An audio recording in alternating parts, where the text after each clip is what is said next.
tolong sabaya tulungan kuring kuring mata yang diruksak jalma edan kurampuk karelok kieu lepaskeun bewok lepaskeun tolong cek Lisnawati harita terus-terusan cocorowokan minta tulung barang keur kitu teh belesat kep cerelat les kacida cepetna teu katitenan ku saha bae malahan mah kulantaran Ki Bewok keur aya di hareupeun sakabeh anak buahna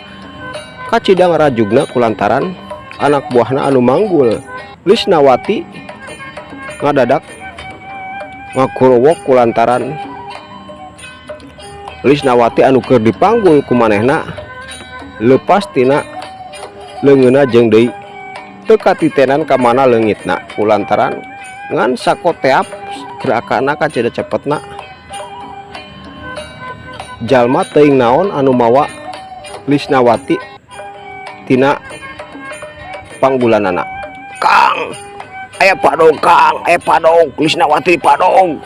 naon si Lisnawati di padong saha